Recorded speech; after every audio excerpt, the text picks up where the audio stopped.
hold on, I'm not, don't look at me. I'm not looksmaxing, I'm not looksmaxing. I've now looksmaxed. Oh, wait.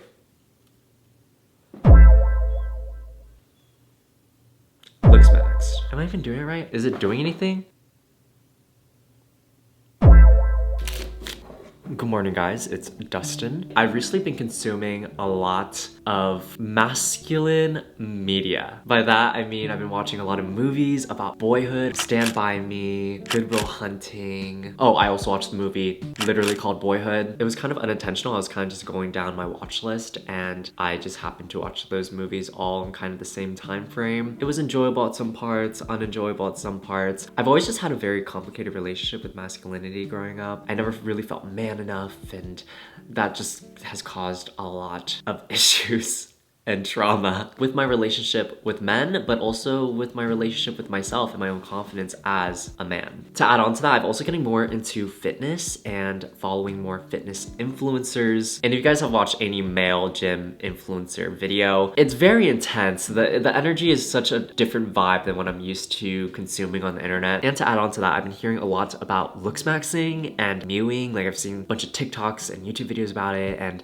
a lot of them are like jokes and stuff, but I thought it would just be an interesting topic to talk about today. So today we're gonna be talking about looksmaxing, pretty privilege, toxic masculinity culture, boyhood, and everything in between. With our topic today being looksmaxing and self-improvement, I want to talk about our sponsor, AG1. AG1 is a foundational nutrition supplement that supports whole body health. I've been focusing on my health journey a lot. I've been exercising regularly, eating a better diet, and now I'm wanting to start implementing more vitamins and supplements. And I've heard a lot about AG1. I'm actually the one that reached out to them to work with them, and I've been making a habit to drink this every morning. I really like it taste-wise. It kind of tastes like pineapple and vanilla. And they even have travel packs for on the go, which I've been traveling a lot more recently, so this is gonna be so useful. Since taking AG1, I've noticed I have way more focus and energy throughout the day. And also my stress and mood has been way more balanced. And that is actually because there's powerful plant extracts, herbs, and antioxidants to help support your metabolism and promote mental clarity, alertness, and better focus. Other benefits are it helps your gut health, it helps your immune health, and it helps with healthy aging and nutrient replenishment. If you'd like to try out AG1, head to the link in the description to get a free 1-year supply of AG vitamin D3 plus K2, along with 5 AG1 travel packs with your first purchase of AG1. Thank you, AG1, for sponsoring this video. I actually watched 2 videos on YouTube about looksmaxing that I really enjoyed from Kidology and Madison, so I'll be sure to link those down below. So I'm not going to get into all the details about looksmaxing because it's a very intricate topic and there's a bunch of subcategories and things like that. If you want to learn more about that, I would watch Kidology's video or Madison's video, and or I'd watch the thousands of videos that millennial men or Gen Z that act like millennials and have millennial energy have made about looksmaxing. But with that, I would proceed with caution. But I'll give you guys some background just to have a general idea. So what is looksmaxing? At its core, looksmaxing is simply an attempt to improve your physical appearance. And this stems from lookism, which defines as prejudice or discrimination based on physical appearance, and especially physical appearance believed to fall short of societal notions of beauty. And there's also subcategories such as soft maxing, which is more temporary things such as makeup, and hard maxing, where it's more permanent, such as plastic surgery. I would say hard maxing is where it starts to get really toxic when it comes to looks maxing. Hot take, I don't think surgery, plastic surgery, injections, whatever, should be used as a way of empowerment. I know that's been kind of a thing the past few years, and we've kind of been positively promoting surgery, which obviously if you want to go get surgery, that's on you, that's your business. Like, even me personally, I feel like maybe down the road I might get some surgery, I don't know. As of right now, I don't think so, but maybe when I'm older. You know, as things get older, things change. I might want to get something done, pockets get heavier, I get more bored.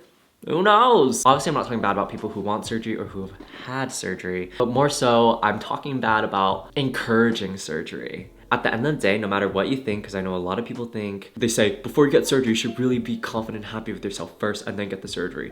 But if you really were confident and happy with yourself, you wouldn't be getting that surgery. Surgery stems from insecurity. No matter if that's like a hard pill for you to swallow, it's true. It's not that I'm anti-surgery, it's more so I'm anti-promoting it as this like positive, like you're loving yourself kind of way. Because it's not, in reality, it's not. And I could do a whole video about our youth and plastic surgery and anti-aging, because we are so obsessed with looking young, especially our youth now. And of course, there's mewing, which if you don't know what mewing is, it's basically a tongue placement trick where you place your tongue on top of your roof and like push it up. I know a lot of people do that trick when they're taking pictures to kind of get rid of this thing here. And over time, it's supposed to help build your facial structure or something like that. Honestly, I don't really know if that works because all the YouTube videos I've seen, because I have been recommended a lot of looksmaxing and mewing videos on my YouTube. And from what I've seen, it's mostly just people growing up, going through puberty and maturing and working out. And obviously from working out and puberty and growing up and being an adult, your face is gonna change. But I have seen articles about mouth breathing and how it can affect your facial structure. I mean, I guess it could work. Personally for me, I've always had naturally the tongue placement on top of the roof of my mouth. But then I learned recently, I read a comment that was like, you should be like really pushing it. It should be almost painful. And I'm like, what are y'all on right now? What are y'all talking about? And I was reading into looksmaxing and it was just saying things like, get a proper skincare routine, get a good haircut, dress well, work out. And I was like, leave it up to men to discover good hygiene and self-care and make it a movement and act like it's a newfound discovery to brush your teeth. It's actually crazy because this is literally common sense. Like, is this not what we have already been doing? What have you guys been doing this entire time? Like, chill. You're getting a haircut. Chill. Chill. Chill. Woo! Dude, girls, dude! Anyway, getting to the nitty gritty, there's been talk about how looksmaxing is toxic. And I believe mostly because it has origins from incel circles. But personally, I don't think there's a problem with the concept of looksmaxing. At the end of the day, it's literally just men discovering self-hygiene and taking care of themselves. My battery died. Also, I know technically women can and do participate in looksmaxing. Oh, I just spilled so much tea on myself. But from what I've seen and consumed, it's usually men participating and making videos and content about it. Also, it's just what women already do on a daily basis. Like, women already do take care of themselves. Yes, they shower. Gasp! And obviously this stems from misogyny. Like most things do. Women have always had to take care of themselves because they are valued over their looks, and it's always been the most important thing about them, quote unquote. And now finally men are being put to that expectation as well. Obviously not as much as women, but now I think with our generation and growth, I feel like men are finally being put to that expectation where you have to look good and have things to offer. So yeah, finally men are like actually doing the bare minimum. Yay, good, yay, good for you. Also, why I don't have a problem with looksmaxing. The reality is, pretty privilege is real. People do treat you better and you do get more opportunities if you're deemed as more attractive. And I'm not gonna get too much into it because I've already talked about pretty privilege and being perceived in a whole nother video, which you guys can watch. And a lot of pretty privilege comes from racism and fat phobia. And that also seeps into the looksmaxing community as well, which can be a toxic part of it. I did find a few comments on other videos I've seen about kind of this topic, and I thought they were interesting, so I wanted to read them out. Genuinely, I don't think our brains are wired to look at ourselves as much as we do. It's driving us insane. I personally think that people need to chill out about beauty and realize 90% of us aren't ugly, we're just average, and the other 10% needs to admit they got lucky with genetics. I hate when people say everyone is beautiful. It invalidates the suffering caused from not being beautiful. It also downplays the benefits of being beautiful. I always thought I wanted to be beautiful. What I really wanted was to be treated better. If I get made fun of my appearance, a lot of racist comments, and some white girl on the internet says, everyone is beautiful, I swear to God, I'm going to lose it. I think another problem is that people conflate value and attractiveness. So the lady at the beginning, which they're referencing, Fanita, who's another content creator, said, some people are not attractive. Some people took that as you are worth less. I think the bigger issue is that society places too much value on being attractive to the point where if you are ugly, you're nothing. So let's get into what I think the real problem is. I don't think the general concept of looksmaxing is toxic. I do think the community and culture can be, which isn't very surprising because I've noticed anything related to culture within men always turns into this really intense, toxic thing. I don't know why male culture is like this. Very Lord of the Flies. Leading to my next point about alpha male toxicity, I feel like lately I've been entering into more of the like male interests, which sounds stupid, but I just never grew up really in sports. What other things do you guys do? I don't know. Basically, I didn't really grow up with a lot of other guys and like in a dominantly male community. Mostly because growing up, I was more into like creative hobbies, and that just never really had a lot of guys in it. But lately, I've been getting into like gym culture, fitness influencers, which then leads into like the whole 75-day hard challenge. I've been like looking into that a bit. I was like, maybe I should try that. I really want to try rock climbing, and I've also strangely just been into pool. Just like playing pool. But what I've learned is I can only consume, for example, fitness content on YouTube, little bits at a time. Because tell me why every time I click on a video, they're yelling at me. Why are you yelling at me? What? The video just started. Like, I don't want to click a gym vlog and just have blasting EDM remix in my ears and you yelling and then dry scooping pre-workout. Sometimes I just want to watch a fitness video so I can like learn and also get inspired, but it's always so intense. Can we just have some hee hee ha ha fun? Where are the like aesthetic lo-fi gym influencers at? Let me know. Leave them in the comments, let me know. I need those. I can't keep consuming such intense alpha male rah gym content. Don't get me wrong, I do understand why they're so intense because, you know, that's how people get pumped up to go to the gym and stuff. It's just kind of not my vibe. Like, I've never really been able to tap into that, I guess. Anyway, back to looksmaxing. I don't think it's toxic in itself other than the whole hard maxing and the promotion of plastic surgery. But I think what's toxic about it is the masculinity behind it and the whole delivery and how it's explained. Which I know masculinity shouldn't be looked at as a negative thing, but I can't help but look at it as a negative thing because I never really see anything positive come out of masculinity, and anything that I have seen positive come out of masculinity has always had a more feminine energy within it. So I've always looked at masculinity as a very, not always negative, but a very neutral thing. I've never looked at it positively,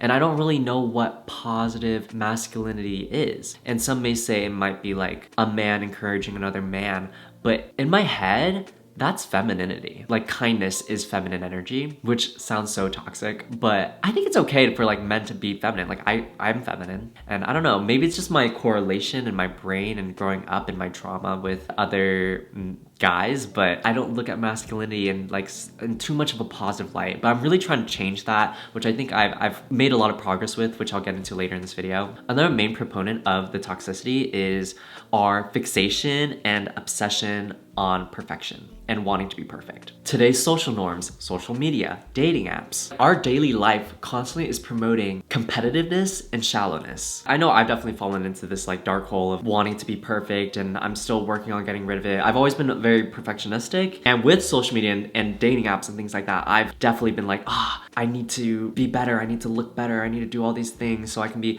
perceived in this way and get the pretty privilege and also masculinity and blah blah blah. Like, everything I've talked about in this video so far, I have personally dealt with, which is so ironic because also I think all of us want to be so individualistic these days. Like, we all want to be unique and different, yet we also all want to be like perfect and hot. It's weird because if we all were that, we'd all just be the same. So like, do we really want to be individuals? Like, do we really want to be unique and different? And I don't think so. I think we all just act like we want to. Also, last point of why I think this could be toxic is the body dysmorphia. I think anything related to physical appearance and changing it, body dysmorphia comes into play. Same with fitness, goes in hand with looksmaxing because it is a part of the looksmaxing ordeal. Body dysmorphia is huge and rampant in guys, but I feel like no one really acknowledges it that much. I feel like when it comes to fitness, guys look at everything as healthy, like taking so many scoops of caffeine, having to throw up. And let's not even get into the eating disorders that a lot of guys probably have due to the whole gym culture. So many guys have a lot of issues. Well, we've been knew that actually, let's be honest. But no one is acknowledging it. Like the eating disorders, the body dysmorphia, the toxicity of just how we interact with one another. Obviously, I'm generalizing a lot here, and I hate to say it because usually only toxic, manipulative men say this shit, but not all men.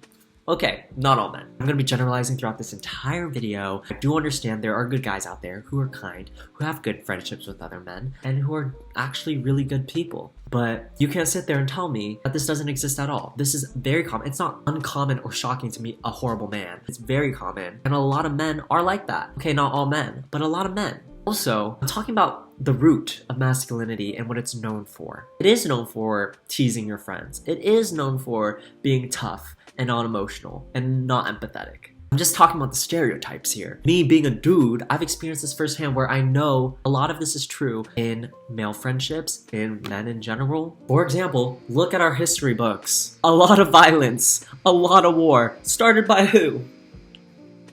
Started by who?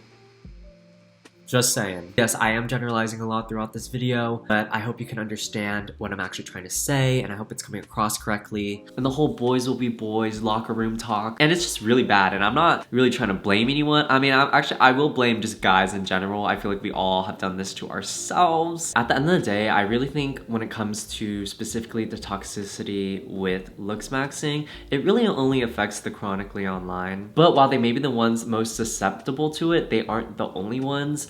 Our youth, which leads me into my next point about our youth and how masculinity and boyhood is depicted. So if it wasn't very apparent, I used to not like men, like at all. I thought all men were bad. Even if any of them were quote unquote a nice guy, deep down I was like, there's something wrong with you. You're probably racist or misogynistic or something. There's something. Also I have this whole thing about how I don't think men are funny. It's very rare for me to meet a dude and genuinely think they're funny. Like, they may make me chuckle, but I wouldn't be able to describe them as a funny person. I don't really watch any male comedians, like, or any of their shows. I feel like I've talked about Matt Rife in a previous video of mine and how I tried watching one of his specials, but I only got a few minutes in and then I clicked out because I was like, he is just not funny to me. Matt is another example on why I had that mindset of all men are bad, even the ones that people like. Because everyone liked him, at least from what I know of him, and then now he turns out to be like not a good guy, said some pretty bad things, and that only encourages my previous mindset that all men are bad, even the ones that people like. Another thing is like my friends' boyfriends. I have never really liked any of my friends' boyfriends ever.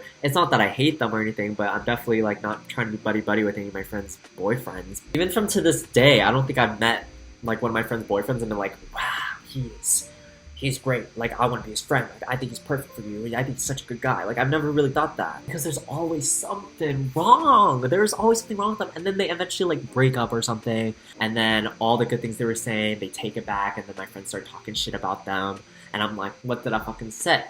What did I say? What did I say? Ah!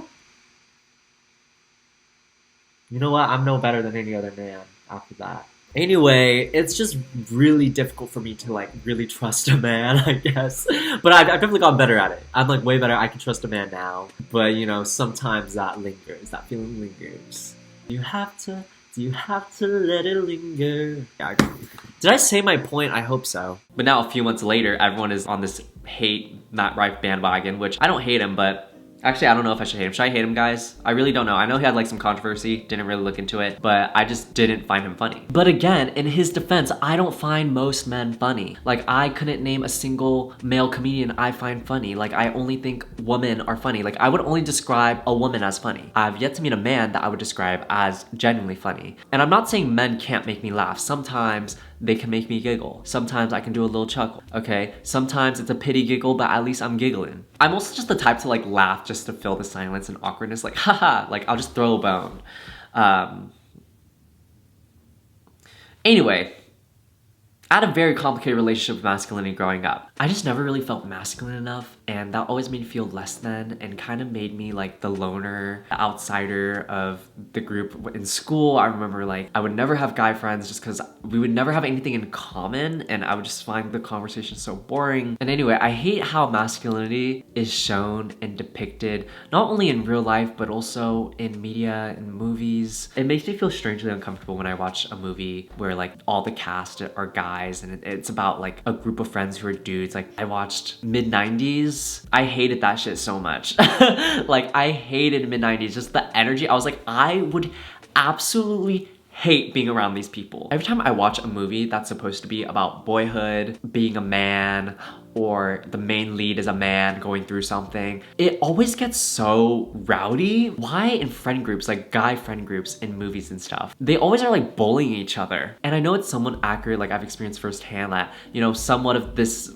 in movies and TV shows are true and guys do act like this, but I also think my younger self consuming this media and also seeing a few guy friend groups at school, it made me believe that I truly don't like men, and I probably will never be able to be friends with guys. Because I remember growing up, like the only guys that I somewhat liked were my family, like my brothers, my dad, my cousins, but I never liked any guys outside of my blood. And I still somewhat put women on a pedestal. If we had to kill off all men for the greater good for women, I'd take one for the team. I know I'd die, but whatever. I do genuinely just think women are so good, and I value women so much. I think just because growing up, women were such a light in my life. All my friends were girls, and they were just so sweet, and we had so much in common, and they were so funny, and they made me laugh so much. And I think girls are just so great. You know what I mean? They're just so much better. And that's just generally my mindset growing up. And now since growing up, being out of school, moving to a bigger city, and meeting way more people, I've realized I've definitely mended my relationship with men and masculinity a lot more. I now have quite a few guy friends. Like one of my closest friends is a guy, which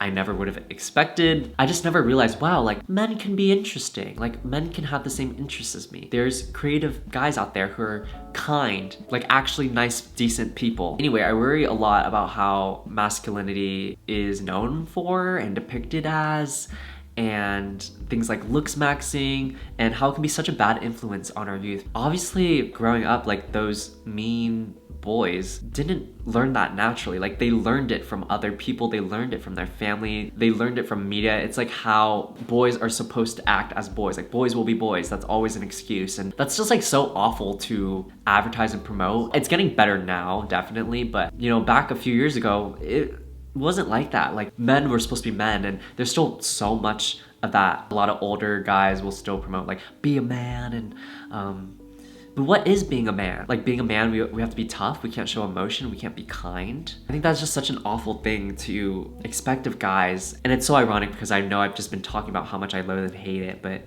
also a part of me almost yearns for my younger self that never got to experience that kind of boyhood. I think it's because I was watching Stand By Me. Yes, there's definitely a lot of toxic masculinity in this, but also there was a little bit of sweetness to it. I don't know, I think masculinity is so complicated in that way, and boyhood is so complicated in that way. I know a lot of people have been talking about girlhood recently because of like Barbie and stuff like that, but that's been making me think a lot about boyhood, and literally I'm being a hypocrite right now, but I wish a part of me did kind of also experience like proper boyhood, because I know a lot of guys out there did experience a good childhood with their friends. They did love their friends, although how they act with one another might be a little bit complicated. There was some good guy friendships out there that happened, and a part of me is like, wow, I wish I experienced that. Like I wish I had like, you know, the sleepovers and exploring and freaking place. I don't know, man. I don't know what. I didn't experience it. How would I know? I guess it's not much so yearning, it's more mourning for my younger self that never got to experience just a good group of guy friends, like good relationships with guys in general. Because maybe now I wouldn't think the way I do about guys and have to like unlearn it and rebuild up my relationship with men. I definitely did get like some mean comments here and there growing up just for not being the typical dude. I wanted to recommend some media that I think helps promote masculinity in a positive way. I think the whole thing right now is just kind of reconstructing what we think masculinity is and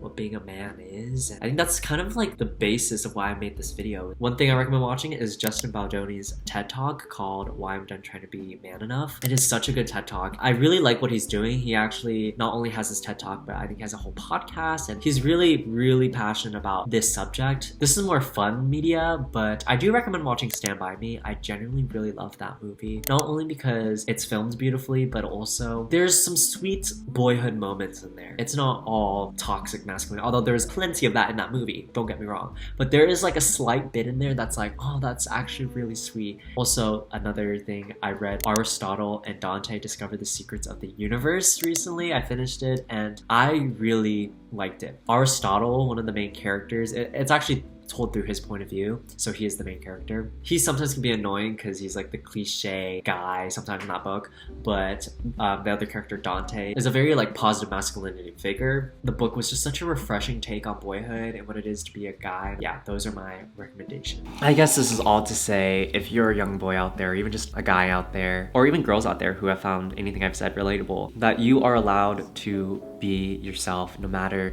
if it's quote unquote masculine or feminine. And there are people out there who are genuinely kind and can love you without toxicity. Like, men can be gentle, we can be caring, we can be nurturing. And I guess I'm just gonna end the video on that. I hope you guys enjoyed this video. Let me know any of your takes or opinions in the comments below, and I will see you guys in the next one.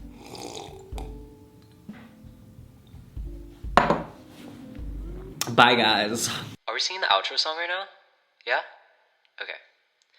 Was this something I said? Oh, fuck.